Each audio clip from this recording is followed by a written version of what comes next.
रविवार दिन मुख्यमंत्री नवीन पट्टनायक दिनिकिया गंजाम गस्तरे गोपालपुर स्थित रंगेलुंडा विमानबंदर परिसर में कालिया योजना उपलक्षे एक विराट चाषी समावेश जोग देइथिले।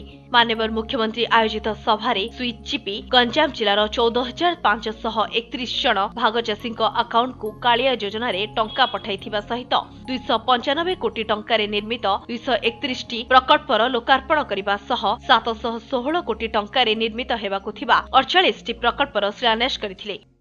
ओडिशा सरकार जो जनहितकर योजना कालिया योजना आज कृषक मान सहायता बंटन आरंभ करेंगे। गंजाम जिले में लोक मैंने देखुए बहुत खुशी। आम प्रिय मुख्यमंत्री ऐतिहासिक पदक्षेप नहीं कालिया योजना कर सारा ओडिशा भारत वर्ष उच्च प्रशासित हो पार्टी। तेणु आज लक्षाधिक लोक समागम होती।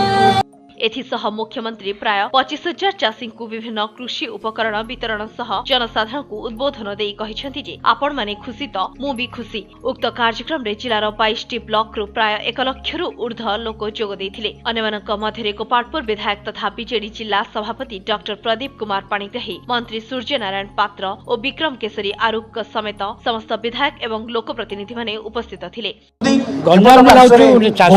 खाली पड़ी आपण मान को विनम्र निवेदन जो माने बहुमात्रा चाषी प्रति गाँव प्रत्येक चाषी सब प्रकार व्यवस्था अत्यंत आग्रह प्रकाश स्टल गुड़िक आशा कर प्राय 2 लाख अधिक चाषी जोग देवे। गंजाम जिल्लार परंपरा जो श्रृंखला 10 किलोमीटर रेडियस रास्ता सब बंद परंपरा को दयापूर्वक आम सहित सहयोग करंतु एवं वंदना चक्रवर्ती को स्वागत करबा परे परे संबलपुरी नृत्य गैदरिंग देखले अनुमान करना हंती दुआरे रिपोर्टर आप देखिए निजे असेसमेंट करंतु।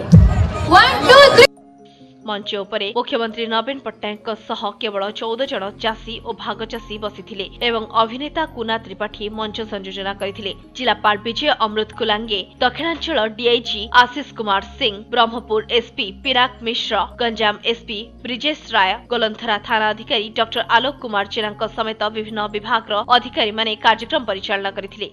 रंगेलुंडारू धर्मेंद्र रावलଙ୍କ रिपोर्ट स्वस्तिक न्यूज।